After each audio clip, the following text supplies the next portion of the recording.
Why don't you just tell me a little bit about the issue that you're dealing with? So my girlfriend and I have been dating for like a little over 2 years. I have the biggest communication problem in our relationship. She's very expressive and she wants to know how I feel about things and what I'm thinking. And I internalize a lot of things. I don't want to communicate.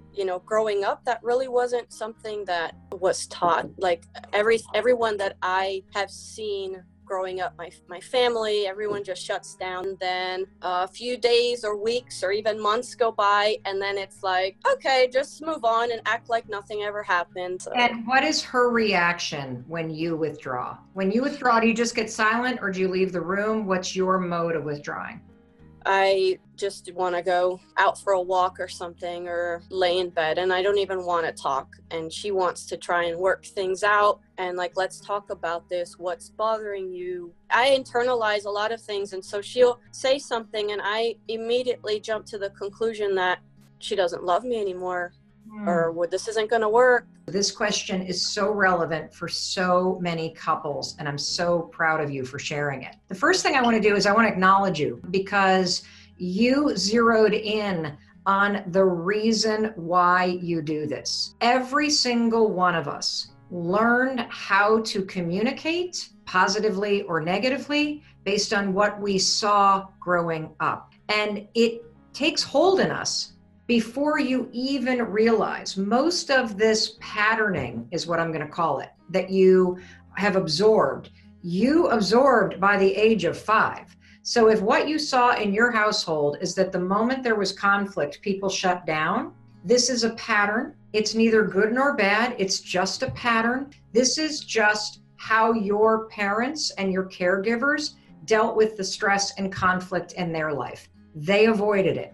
And so it's no surprise that you now are an adult feeling stuck. And the reason why you feel stuck is because you are stuck in a pattern. The great thing about patterns is once you recognize that you have one and you can identify it and you can identify the situations where this pattern takes over like that, and suddenly next thing you know, you're sleeping in your bed instead of talking to your girlfriend. Given that you saw this growing up, what happens now that you're an adult, now that you've seen this, and this is what was modeled for you, is that whenever you're in a situation where you start to feel, uh-oh, my girlfriend's getting upset with me, uh-oh, she wants to talk, uh-oh, we just bickered about something. Before you even think, I gotta talk, your nervous system remembers what it was like to be a kid in a household when your parents were about to argue with each other or when your parents got upset with each other. And what you witnessed was separation. So before you even think, what happens is your nervous system goes, oh, wait a minute, I recognize this. This is a moment of conflict. I know what to do. I leave when this happens because that's what I saw. It happens before you even think about it. So let me give you some advice for a couple things that you can do. I think the two of you should work together to come up with a sentence that you say when you are arguing. And maybe it is something like, I am not going to leave you.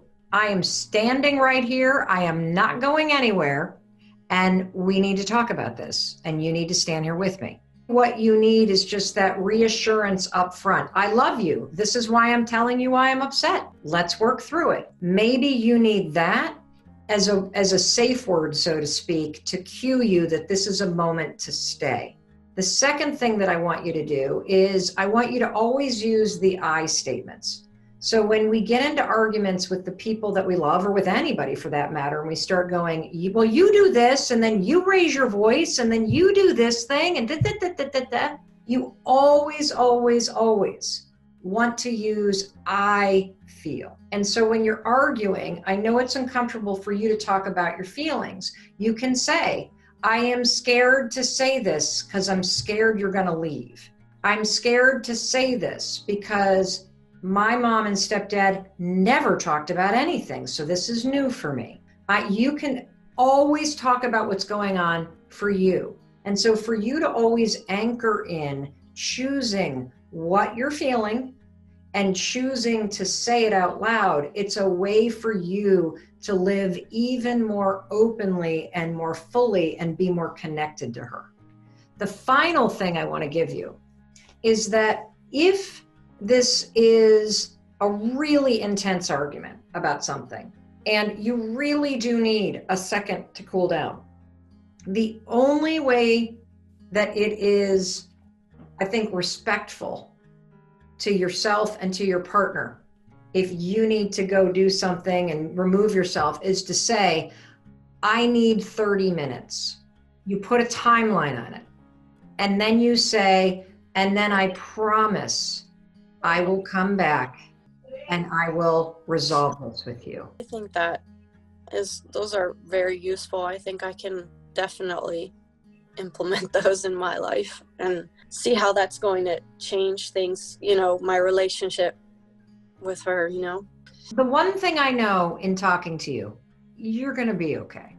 And you are going to have a life full of love because you're doing the really hard work right now of learning how to love yourself. Every time you choose to stand in that moment that's terrifying, and you choose yourself and you choose to express what you're feeling and you choose to stand there and love yourself enough, you get stronger and stronger and stronger.